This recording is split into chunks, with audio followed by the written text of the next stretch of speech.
What's up, guys? Hope everyone's doing good. Today we are going to learn all about non-action verbs. You know what action verbs are. It's when you jump, it's when you play, when you write. So what is a non-action verb? Well, today we're going to divide them into 5 different categories to help you remember. The 5 categories that we'll see today are feelings and emotions, senses, thinking, belonging, and desires.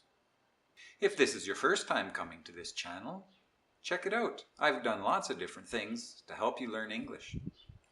Well, let's get going and look at all of the non-action verbs.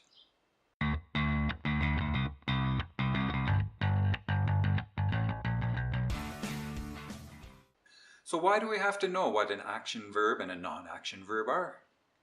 The reason is because non-action verbs we're not supposed to use in continuous sense. But, as you know, in English we are always breaking rules. When you're talking, when you're writing songs, when you're listening to movies, you're going to see that sometimes we use non-action verbs in continuous sense. But when you are taking an English exam, when you are doing something very formal, don't use non-action verbs in a continuous sense. So the first category that we use for non-action verbs are your feelings. How do you feel? When someone asks you, how do you feel? You don't say, I am loving this life. I am liking this class. I am hating this movie. These are all feelings. All of these are non-action verbs. Therefore, we would say, I love this English class. I like this pizza.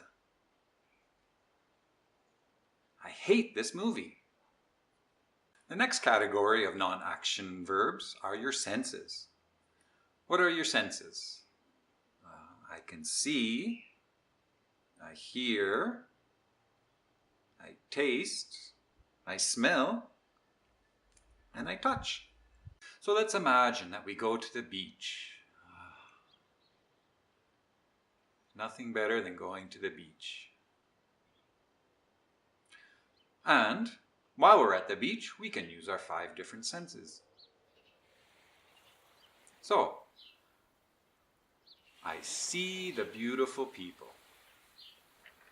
I hear the waves crashing on the beach.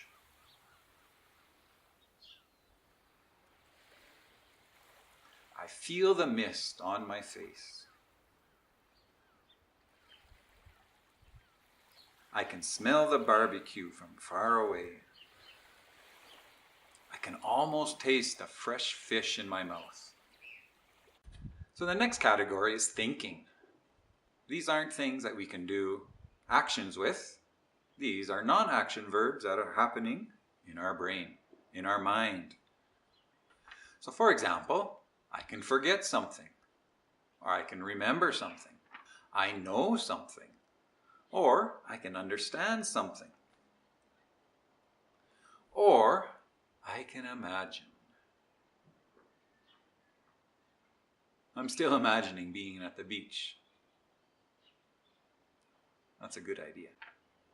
So, when you're thinking about something, it's a non-action verb. I forgot my keys somewhere. Do you remember where they are? I know I left them somewhere in my house. Do you understand what I'm saying? I can't leave my house without my keys. Can you imagine how mad my mom is going to be if I lose my keys? The next category is belongings. This is when you own something. This is something that is non-action. I can only think of 3 verbs that we use this way. One of them is belong.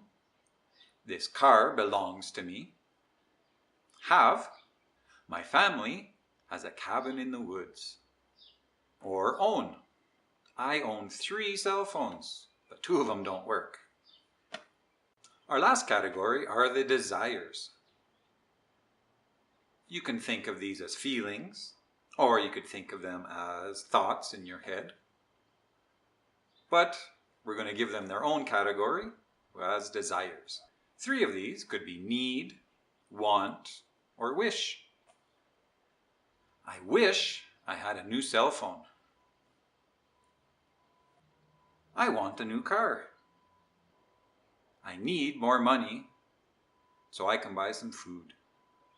So there's the 5 different categories that we can divide non-action verbs into.